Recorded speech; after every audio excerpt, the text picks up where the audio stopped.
style, because when we look at your playing style, it seems like you are a winger who helps the defense as well. And how would you describe yourself?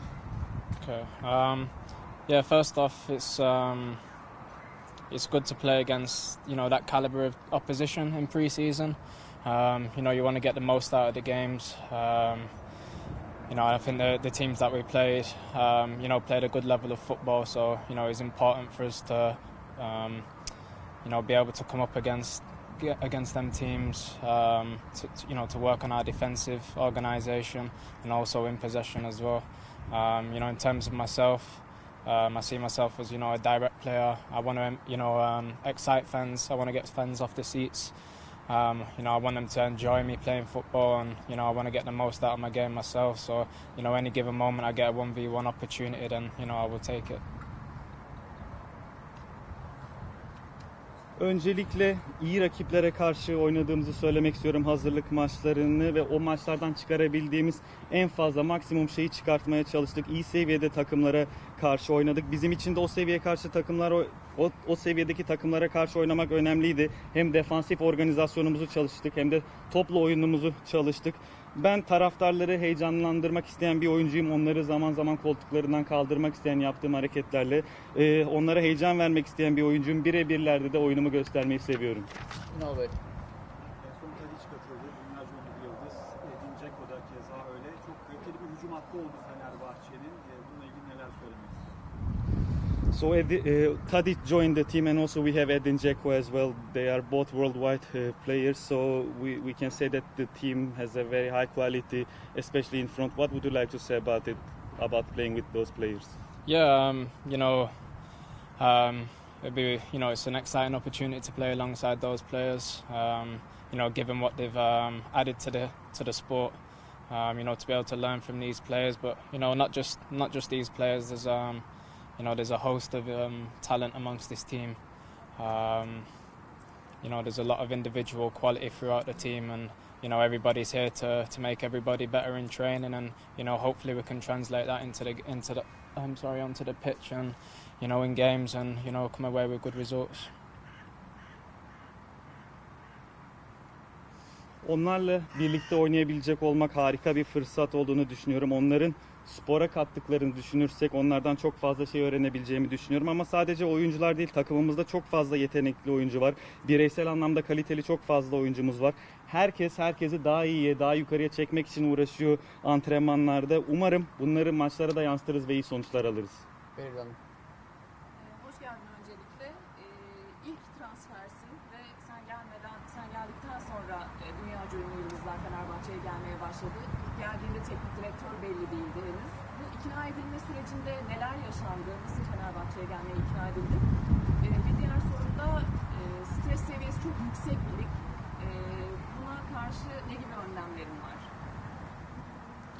So first of all, welcome. You are the first signing of the club this season. Worldwide players like Dzeko and Tadic came after you. So during your transfer process, how did they convince you to come here? And in Turkish league, we can say that stress level is a little bit high. So what kind of precautions will you take? Thank you, first off. I think the process of me coming here was it was a long process. I had to give it a lot of thought. As I've touched on before, I didn't really want anybody other than, to have an influence on my decision in coming here.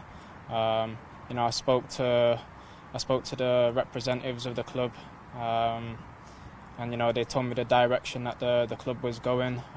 They told me the incentives and the targets for this season. Coming away from a team like Glasgow Rangers, there's always a demand to win every single week. And I had many opportunities to go many places in Europe this season.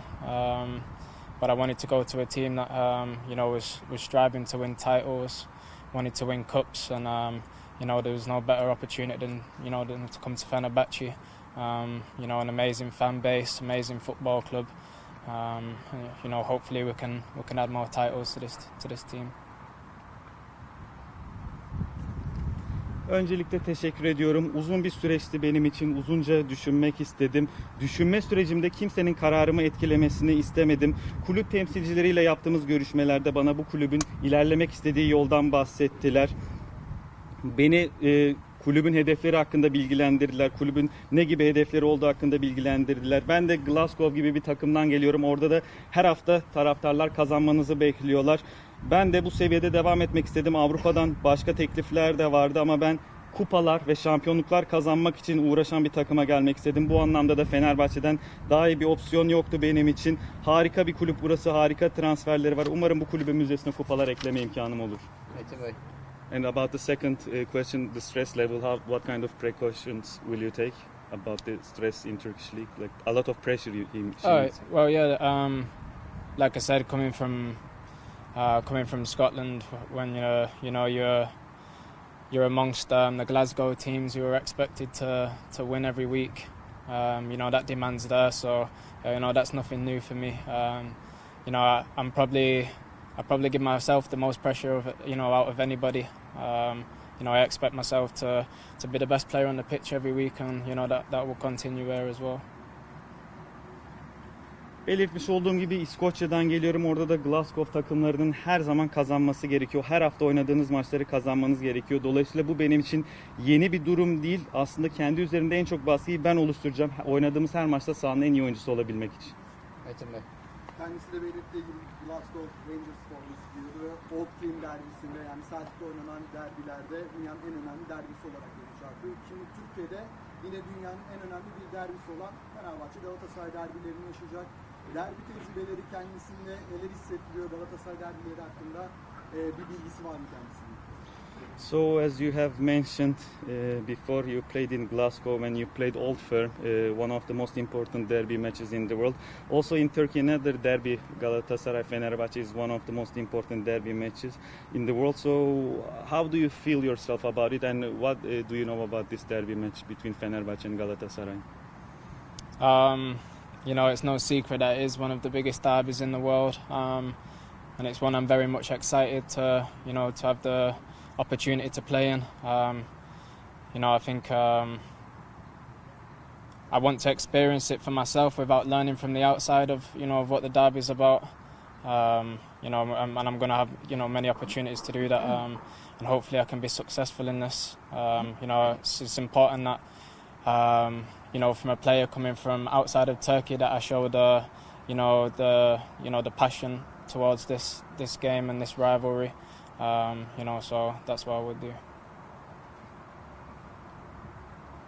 Bu bir sır değil. Dünyanın en büyük derbilerinden bir tanesi. Ben de bu derbiyi oynayabilecek olmaktan dolayı çok heyecanlıyım.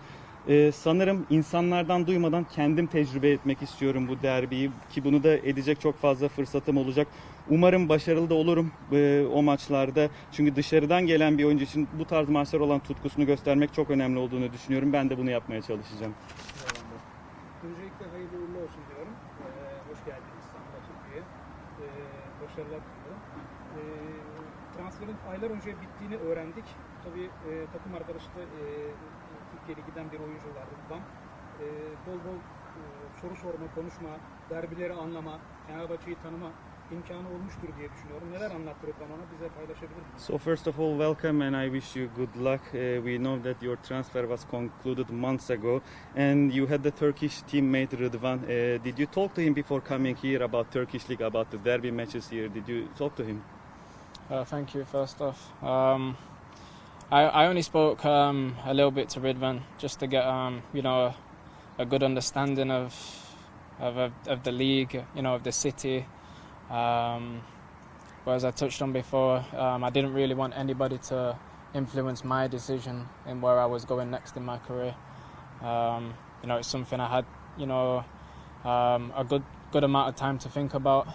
I had many options on the table, and ultimately, like I said, it came down to wanting to join a team that had, aspirations to go and succeed in winning trophies. Playing in a really big football club, in an environment like this, is one that excites me. And living in Istanbul is something that I'm looking forward to doing as well. Meeting the people of this city. I've heard nothing but good things. So. Öncelikle teşekkür ediyorum. Rıdvan'la birazcık konuştum. Hem birazcık şehri hem birazcık ligi anlamak için ama demin de belirtmiş olduğum gibi buraya gelirken kimsenin kararımı etkilemesini istemedim. Düşünmek için de yeterli sürem oldu zaten. Masada birçok teklif vardı ama bu tarz başarılı kupalar isteyen büyük bir kulüp geldiği zaman bu beni heyecanlandırdı. Aynı zamanda İstanbul şehrini tanımak için de sabırsızlanıyorum. İnsanlarla tanışmak için sabırsızlanıyorum. Çünkü sadece iyi şeyler duydum bunun hakkında. Öncelikle hoş geldin diyorum ben de ligimize hem de Fenerbahçe'ye.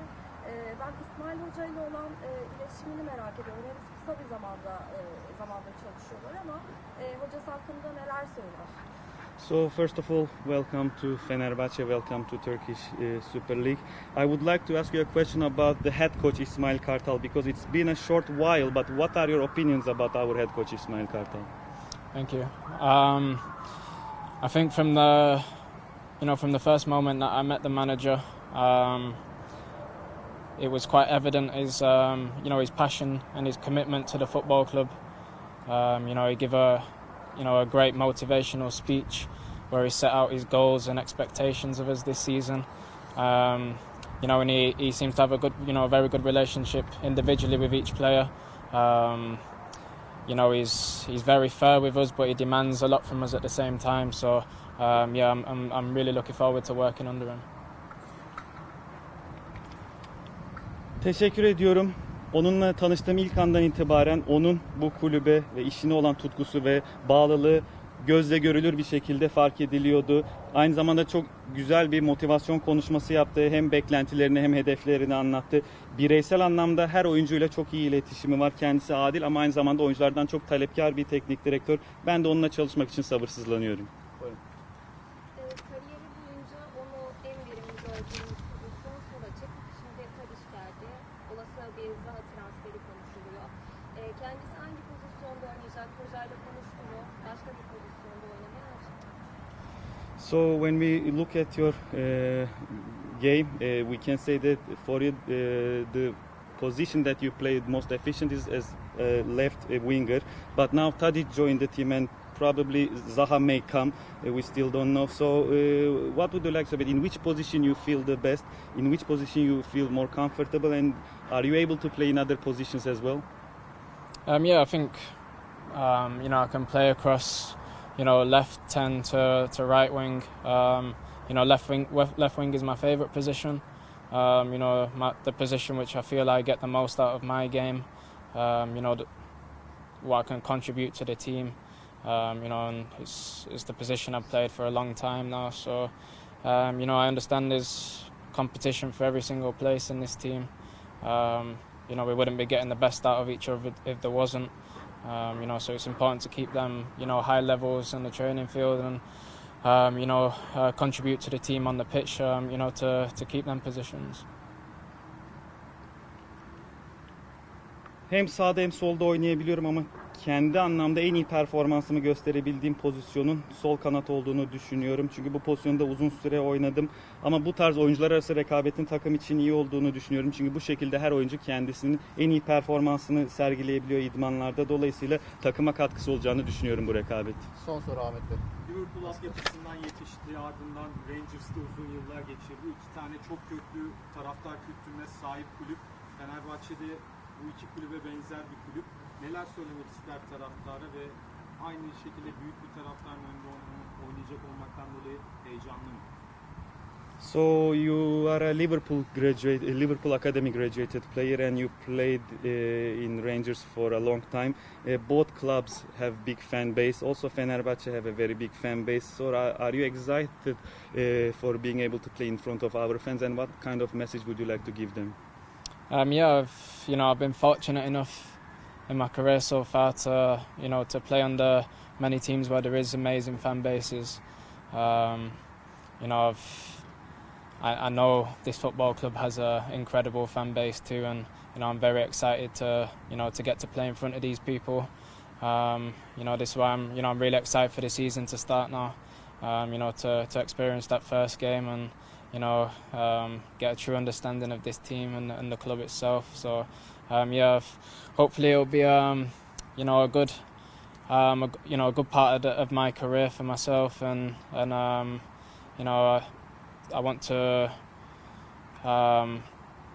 try and give everything that I have, to this football club, and hopefully the fans can see that.